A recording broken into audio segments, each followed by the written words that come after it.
En dehors du fait qu'elle embellit un ciel nocturne digne du nuage, et qu'elle a toujours été l'objet de beaucoup de fantasmes de la part de l'homme, rappelons par exemple que le tout premier film de science-fiction de l'histoire du cinéma s'appelait Voyage sur la Lune. La Lune est très loin d'être un satellite comme les autres, et ce sera le thème de cette vidéo. Et je peux vous affirmer, et par la suite vous le démontrer, que la vie telle que nous la connaissons n'aurait pas pu voir le jour sans elle. Mais avant de rentrer dans le noyau du sujet, on pourrait se demander, mais comment la Lune est arrivée ici ? Oui, je dis arrivée ici car elle n'a pas toujours été présente aux côtés de la Terre. Les scientifiques sont à peu près tous d'accord pour dire que la Lune est apparue à peu près 100 millions d'années après la naissance du système solaire, ce qui est, à l'échelle de l'univers, une durée assez courte. Concernant la création de la Lune, de nombreuses théories se sont succédées, mais le monde scientifique en a retenu une, qui semble être la bonne, et qui se nomme l'hypothèse de l'impact géant. Selon cette théorie, la Lune serait le résultat de l'impact de la collision entre la jeune Terre avec une protoplanète du nom de Theia. Au moment de l'impact, pour vous donner une idée de grandeur, Theia était à peu près aussi grosse que Mars, c'est-à-dire à peu près comme ça. Sachant que la jeune Terre était moins grosse que de nos jours, arrivant à plus de 40 000 km/h, si le choc avait été frontal, la Terre n'y aurait pas survécu. Mais par chance, la Terre a été frappée sous un angle oblique, ce qui a eu pour conséquence la destruction quasi immédiate de Theia et l'arrachement d'une partie du manteau terrestre. Les débris de cette collision se sont mis à graviter autour de la Terre avant de fusionner entre eux pour créer notre seul et unique satellite naturel. La Lune venait de naître. A noter que la communauté scientifique est d'accord sur les grandes lignes de cette hypothèse, mais certaines divergences existent quant à la taille de Theia ou encore sa vitesse lors de l'impact. Avant d'aller plus loin, faisons une courte parenthèse avec notre ami l'archéonaute qui va nous expliquer l'origine mythologique des noms utilisés dans cette théorie. Hey, merci l'ami. Le titan Hyperion épousa sa sœur Theia, qui enfanta le dieu soleil Hélios, la déesse de l'aube Eos, et Sélénée, la déesse de la lune. À l'instar de son frère radieux, qui traverse chaque jour les cieux, elle sillonne chaque nuit le ciel étoilé, à bord de son char richement attelé. Séduits, nombreux furent ses amants, par sa douce lumière argentée sur les terres ensommeillées, plongeant à son tour dans l'océan. Bah quoi ? Comment ça vous n'avez rien pigé ? Bon, en bref, la déesse Theia a engendré Sélénée, la déesse de la Lune, de la même manière que la planète Theia a engendré notre satellite naturel suite à sa collision avec la Terre. Par ailleurs, pour rester dans le thème de la mythologie, on pensait depuis des siècles que la Lune était habitée par des Sélénites, que l'on voit notamment apparaître dans des films de Georges Méliès comme Le Voyage dans la Lune, sorti en 1902. C'est dans ces moments-là qu'on...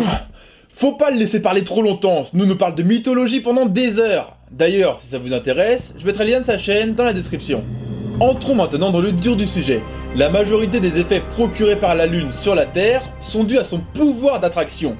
Car oui, on sait que la Terre exerce une attraction sur la Lune, ce qui a pour conséquence qu'elle lui tourne autour, tout comme la Terre tourne autour du Soleil, mais il ne faut pas oublier que réciproquement, la Lune attire la Terre également. D'ailleurs, petite parenthèse, j'ai fabriqué cette lune à l'échelle de ce globe terrestre.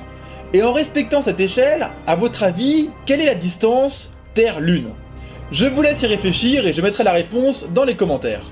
L'effet le plus connu de la Lune sur la Terre est l'effet de marée, qui est une conséquence de la force gravitationnelle exercée par la Lune sur la Terre. C'est-à-dire que lorsque les océans et les mers sont face à la Lune, ils sont attirés par sa gravité avant de retomber. Ce qui crée donc l'effet de marée. A noter que le Soleil est également impliqué dans l'effet de marée car lui aussi exerce une force de gravitation sur la Terre. Les effets de marée dépendent donc de l'emplacement de la Lune par rapport à la Terre, mais également de l'emplacement de la Lune par rapport au Soleil. On va schématiser tout ça. Si la Terre se situe sur le même axe que le Soleil et la Lune, les océans vont être alors attirés par les deux en même temps. Les forces gravitationnelles exercées vont alors être additionnées. Les marées vont être d'une plus grande amplitude, on appelle cela les vives eaux.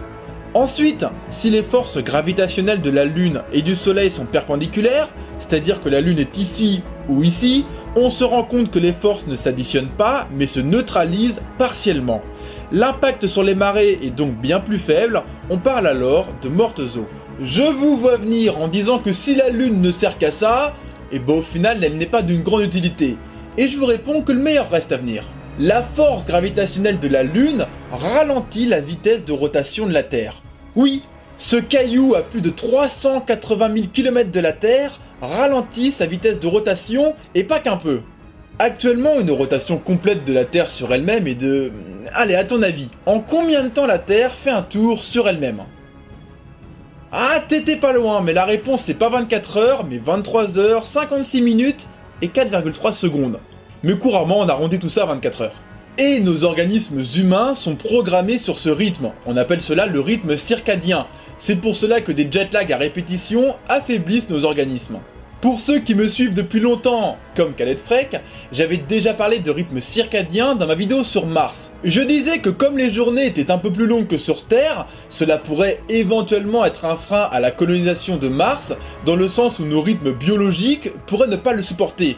Pourtant, le décalage n'est que de 37 minutes par jour. Donc oui, j'étais en train de dire que notre rythme biologique était fondé sur une journée de 24 heures. Sauf que sans l'attraction de la Lune, la Terre tournerait 4 fois plus vite sur elle-même. Ainsi, une rotation complète ne prendrait que 6 heures. Oui, les journées ne dureraient que 6 heures. En France par exemple, en hiver, les nuits seraient donc de 4 heures et en été de seulement 2 heures. Enfin bref, pas besoin d'aller plus loin pour se rendre compte que la vie, telle que nous la connaissons, serait bien différente. Ensuite, peut-être que vous le savez déjà, mais la Terre n'est pas droite. Enfin, en tout cas, son axe est incliné et varie entre 21,8 degrés et 24,4 degrés. Actuellement, l'axe de la Terre est à 23 degrés. C'est pour cela que les globes, comme celui-ci, sont inclinés à 23 degrés exactement. En plus de canaliser la vitesse de rotation de la Terre, la Lune canalise également les inclinaisons de son axe. Certains scientifiques affirment que sans la Lune, l'axe de la Terre pourrait varier de 0 degré à 85 degrés. Ce qui aurait de très lourdes conséquences sur le climat terrestre. Voilà, j'allume le soleil. Donc imaginons que le soleil soit ici, et que la Terre soit 85 degrés vers lui. Ce qui veut dire plus de pôle Nord. En résumé, les changements climatiques seraient très fréquents, et on entrerait et on ressortirait d'une ère glaciaire beaucoup plus régulièrement. La vie complexe, telle que nous par exemple, aurait eu énormément de mal à se développer, pour ne pas dire aucune chance. Nous sommes trop fragiles pour survivre à des changements climatiques aussi brutaux. Seules des formes de vie plus résistantes telles que des bactéries y survivraient. Et c'est pour ça que le réchauffement climatique est un enjeu majeur, car on parle de sauver la Terre. Mais la Terre, elle s'est mangée Théia dans le museau et elle a survécu. Donc c'est pas quelques degrés de plus qui vont la tuer. Par contre nous si, parce que nous sommes des fragiles. Ensuite, il y a eu d'autres conséquences positives qui ont été engendrées par la création de la Lune, ou plutôt par l'impact entre Théia et la Terre. Car oui, cet impact n'a pas seulement eu pour conséquence la création de la Lune. Cela a également renforcé la Terre. En détruisant Théia, la Terre a absorbé une partie de la protoplanète, ce qui a eu pour conséquence de la rendre plus massive avec un noyau plus volumineux et majoritairement constitué de fer. Ce phénomène serait à l'origine de la création de la magnétosphère terrestre. Et cette magnétosphère fait office de bouclier face au vent solaire qui pourrait, si nous n'étions pas protégés par cette magnétosphère, annihiler tout espoir de vie sur Terre. En résumé, vulgairement, cela veut dire que lorsqu'il y a ce genre d'explosion sur le soleil, on se la mange en pleine face, sans protection. Terminons maintenant en parlant de la face cachée de la Lune, car la Lune ne tourne pas sur elle-même, ce qui veut dire que lorsqu'elle tourne autour de la Terre, elle nous regarde tout le temps. Donc nous, on ne voit qu'une seule face, et donc parler de face cachée de la Lune est censé. Cartographier la face cachée de la Lune est donc impossible depuis la Terre. Ce n'est qu'en 1959 que nous avons eu des clichés de ce côté. Avant ça, la face cachée de la Lune était sujette à des théories extravagantes. Certains pensaient même qu'une civilisation y résidait, les Sélénites. Voici des photos de la Lune des deux côtés. La face cachée, tournée vers l'espace, possède bien plus d'impact. Ce qui paraît logique et peut également nous amener à conclure que la Lune a protégé la Terre de plusieurs impacts qui auraient pu grandement perturber le développement de la vie sur Terre. En résumé, la Lune a servi, et sert encore aujourd'hui, de bouclier à la Terre. Cette chronique est terminée, j'espère qu'elle vous a plu. Vous pouvez maintenant soutenir la chaîne sur Tipeee, ou sinon, bien entendu, mettre un pouce bleu ou encore partager cette vidéo. Et si la mythologie vous intéresse, je vous renvoie bien entendu vers la chaîne de notre ami l'Archéonaute. Et moi je vous dis à la prochaine.